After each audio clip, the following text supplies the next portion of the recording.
If you're a diehard Browns fan and love breaking down the game like we do, hit that subscribe button and turn on the bell so you never miss a blitz. In a move that sent shockwaves through the NFL landscape, Joe Flacco. Yes, that Joe Flacco, the one-time Super Bowl MVP and longtime Baltimore Raven, has found himself at the center of one of the rarest trades in league history. The Cleveland Browns have officially traded the 41-year-old veteran quarterback to their AFC North rivals, the Cincinnati Bengals, marking not just a surprising mid-season transaction, but a historical first since Cleveland re-entered the NFL back in 1999. That's right. For more than 2 decades, the Browns and Bengals, two franchises separated by just 250 miles and an entire rivalry's worth of bad blood, had never pulled the trigger on a trade. Until now. And at the center of it all stands Joe Flacco, a man who seems determined to write yet another bizarre, improbable chapter in his already remarkable career. For the Bengals, this is a desperate swing, a Hail Mary of sorts, to keep their season alive while Joe Burrow remains sidelined with a lingering toe injury. It's a gamble, but one they clearly felt was worth taking. Cincinnati head coach Zac Taylor had been vague all week about Jake Browning's status as the starter, dodging questions and emphasizing competition. That competition now has a new heavyweight contender, one whose resume includes over 42,000 passing yards, 232 touchdowns, and a Super Bowl ring. The timing, though, couldn't be more unusual. We're talking about a 41-year-old quarterback, traded within the division, mid-season, something that's only happened twice this century. The last time it occurred was way back in 2010, when the Eagles shipped Donovan McNabb to Washington. Before that, it was 2001, when Drew Bledsoe moved from the Patriots to the Bills. Those deals shocked fans then, and this one does the same today. Joe Flacco's career has been full of twists, but this one might take the cake. With this move, he's set to become the first quarterback in the Super Bowl era to start for 3 different AFC North teams: the Ravens, the Browns, and now the Bengals. Think about that for a second. The guy who once tormented Cincinnati defenses for a decade in Baltimore will now wear Bengal stripes. He's gone from the purple and black to the brown and orange, and now to the black and orange. Talk about coming full circle. And for NFL trivia fans, here's another nugget. Only 2 quarterbacks in modern league history, Jeff Driscoll being the other, have ever started games for both the Browns and Bengals. Flacco's about to join that exclusive and rather ironic club. But beyond the trivia, the football implications are massive. For Cleveland, this marks a clean break from a veteran who had, at least for a brief moment, reignited the fanbase's hopes. Remember late 2023? Flacco came off his couch and led the Browns on a Cinderella playoff run that earned him cult hero status in Northeast Ohio. He was Joe Cool all over again, calm, poised, even a bit magical in that late-season surge. But fast forward to this year, and that magic evaporated. Through 4 starts in 2025, he went 1-3, and his play visibly declined. The arm strength that once made him lethal downfield looked inconsistent. The pocket movement wasn't there. Turnovers started piling up. As much as fans respected him, it became clear that his time as a starter in Cleveland had run its course. That sentiment was echoed by local analysts like Big Play Sports Network's Nick Pedone, who didn't mince words after Flacco's Week 5 performance against the Minnesota Vikings. Pedone called the Browns' decision to turn the page a step in the right direction because of how bad Joe Flacco was and how hamstrung the Browns' offensive operation had become. Harsh words, sure, but the tape didn't lie. The offense looked stuck in neutral under Flacco, and the switch to rookie Dillon Gabriel, while risky, injected a bit of hope, even if Gabriel himself didn't exactly light up the scoreboard in his debut. Now, the Browns are moving full speed ahead with youth. Their Week 6 depth chart lists Dillon Gabriel as the starter and fellow rookie Shedeur Sanders as the backup. Sanders, who had spent the first 5 weeks as the team's emergency third-string quarterback, now slides up into a more active role. Meanwhile, Bailey Zapp, the former Patriots' 4th-round pick, lingers on the practice squad and could soon fill Sanders' old spot. And let's not forget Deshaun Watson, still on the physically unable to perform list as he rehabs that Achilles injury, a subplot that's kept Cleveland's quarterback situation in perpetual limbo since last year. But back to Flacco, whose next chapter begins immediately. ESPN's Adam Schefter reports that the Bengals hope to have him ready in time for their matchup against the Green Bay Packers this week. If all goes according to plan, Flacco could be suiting up in Bengals stripes and taking the field just days after packing his bags in Cleveland. And here's a delicious bit of irony for football fans. If the schedule holds, Flacco could end up facing his old team, the Browns, in the regular season finale. Imagine that, Joe Flacco, wearing orange and black, walking into Cleveland with a potential playoff spot on the line. You can't script drama like that. For Cincinnati, this move is both practical and emotional. The Bengals have lost 3 straight, their offense sputtering without Burrow. The running game hasn't been enough to compensate, and the passing attack has lacked rhythm. In Flacco, they get something they've been missing: experience, leadership, and a steady hand. Sure, he's not the same quarterback who won a Super Bowl MVP with Baltimore back in 2012, but he's still capable of managing a game, reading defenses, and delivering the occasional big throw.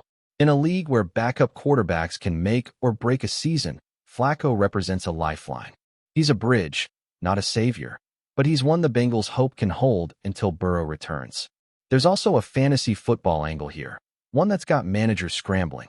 With Flacco under center, Cincinnati's receivers, especially Jamar Chase and T. Higgins, could see a boost in target consistency.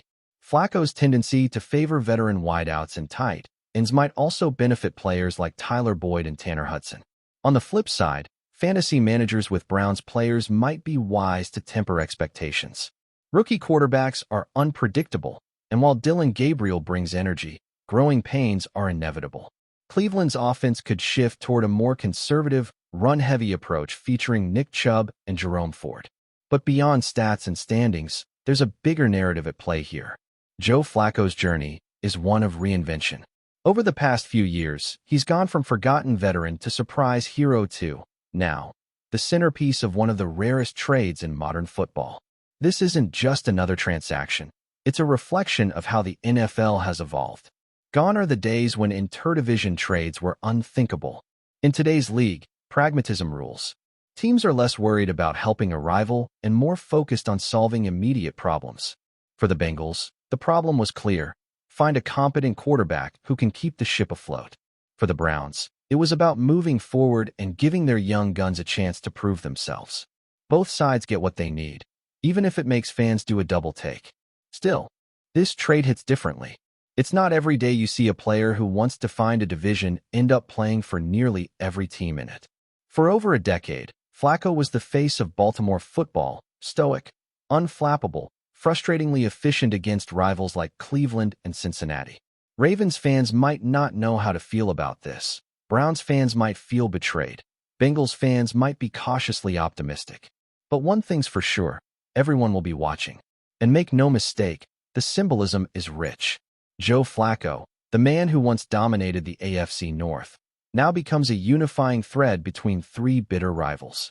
It's almost poetic, or maybe ironic, that at the tail end of his career, he's crossing lines that few dared to cross before. The football gods have a sense of humor, and they've chosen Joe Flacco as their punchline. If he can lead the Bengals to even a couple of key wins, the narrative shifts from desperate move to masterstroke. If he struggles, it'll go down as a curious footnote in a storied career. Either way, it cements Flacco's legacy as one of the most resilient, fascinating figures in modern football, a man who refuses to fade quietly into retirement. From a franchise savior in Baltimore, to a late career spark in Cleveland, to a potential stabilizer in Cincinnati, Joe Flacco's journey is the kind of story that makes the NFL so compelling. It's unpredictable, dramatic, and just a little bit crazy. So as Sunday approaches and Cincinnati prepares for Green Bay, all eyes will be on one man. Number 5, standing tall in orange and black, helmet gleaming under the lights, once again with the ball in his hands and a chance to defy the odds. Because if there's one thing Joe Flacco has taught us over 18 seasons, it's this: don't count him out. Not yet. Not ever. Enjoying the content so far? Smash that like button and drop your take in the comments. We want to hear what you think about the Browns this season. The NFL world has been shaken to its core this week, and the ripple effects are being felt all the way to the heart of Cleveland. Rumors have been swirling all day, and insiders are now confirming what fans had feared but never truly expected. Two of the Browns' brightest stars, Dillon Gabriel and Shedeur Sanders, have reportedly been hit with suspensions following alleged doping violations. The news dropped like a bomb, instantly sending social media into chaos, with fans, analysts, and rival teams all scrambling to process what this could mean for the Browns season. The timing of this revelation could not be worse, coming just as Cleveland was trying to cement its status as a playoff contender, with both Gabriel and Sanders having been instrumental in the team's offensive schemes this year. Sources close to the situation suggest that the suspensions are linked to substances that fall under the NFL's performance-enhancing drug policy. While the league has not publicly disclosed every detail, insiders are whispering that the substances involved are of a nature that would have given a tangible competitive advantage, though some analysts argue it's still unclear whether these violations were intentional or a result of some inadvertent ingestion. The speculation has fueled a storm of commentary, with former players and coaches weighing in on podcasts and Twitter threads, dissecting every possible scenario, from fines and appeals to potential career repercussions. The Browns organization, meanwhile, has remained tight-lipped, releasing only a brief statement acknowledging that they were aware of the league's disciplinary action and that the team is cooperating fully with all procedures. Fans, of course, are divided. Many have taken to social media to express outrage, feeling betrayed by the news, particularly because both Gabriel and Sanders had become symbols of hope and renewal for the Browns franchise. Dillon Gabriel, often praised for his poise in the pocket and ability to execute high-pressure plays, had quickly become a fan favorite since joining the team. Shedeur Sanders, carrying the legacy of one of football's most recognized families, had drawn a spotlight not just for his playmaking, but for his charisma and leadership on and off the field. To see both of them implicated in this controversy has sparked debates that stretch far beyond the boundaries of Cleveland. Are these isolated mistakes, or does this point to a broader problem in the NFL with how players are educated and monitored regarding banned substances? The timing of the suspensions is also particularly intriguing. With the season entering a critical stretch, losing two starting quarterbacks, or even just the depth and talent that Gabriel and Sanders provide, is a logistical nightmare for any coaching staff. Rumors are now flying about potential replacements and emergency strategies. Could the Browns elevate a backup to handle the offense?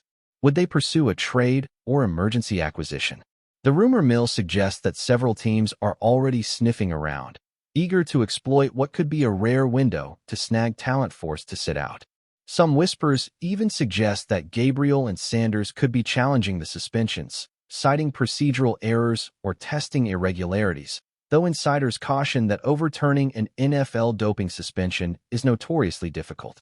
Meanwhile, the locker room atmosphere is reportedly tense.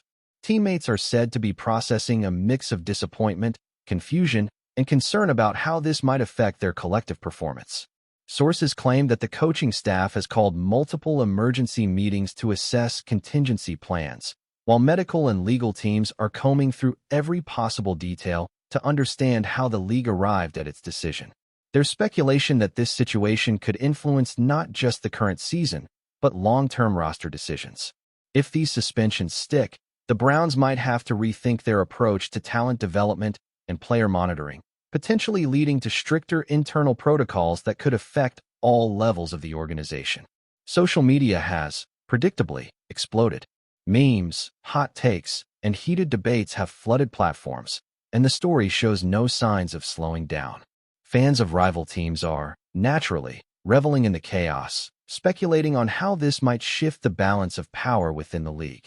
Analysts are drawing comparisons to past high-profile suspensions in the NFL, dissecting the potential fines, lost game checks, and the long shadow these suspensions could cast over the careers of both Gabriel and Sanders.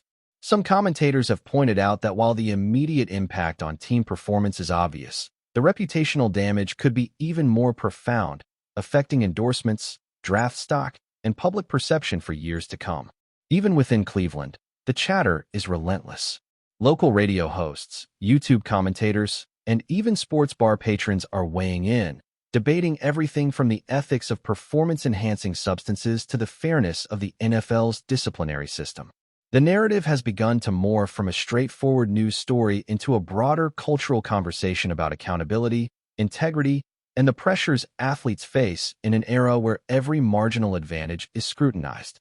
Some are sympathetic, suggesting that young players navigating the high-stakes world of professional sports need better guidance and education, while others are unsparing in their criticism, calling for the league to enforce its rules without exception. In the midst of this storm, one thing is clear. The ripple effects of these suspensions will be felt far beyond the Browns' locker room. Rival teams are adjusting game plans in anticipation, betting markets are shifting as odds makers recalibrate the Browns' chances, and media outlets are treating every minor update as breaking news. Rumors persist that the Browns' front office is quietly exploring every angle, from internal appeals to PR strategies, trying to contain the fallout before it spirals further. Meanwhile, Gabriel and Sanders themselves have reportedly been in contact with league officials and their personal legal teams, but both have largely remained out of the public eye, leaving fans and analysts to speculate on their reactions, mindset, and next steps.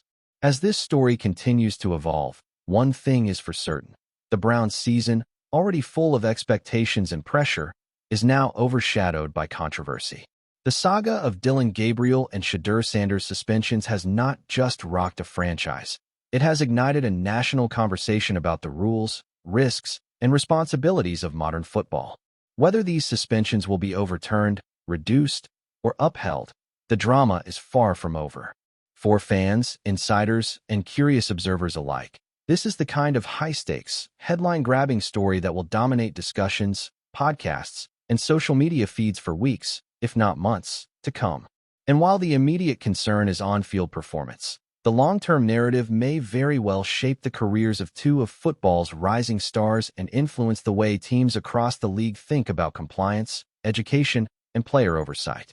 The Browns, and the NFL at large, are now navigating uncharted waters, and the world will be watching every move, every announcement, and every whispered update with bated breath. Thanks for riding with us on another Browns Blitz. If you liked the video, share it with a fellow fan, hit subscribe, and ring that bell so you're always part of the Dawg Pound conversation. Go Browns!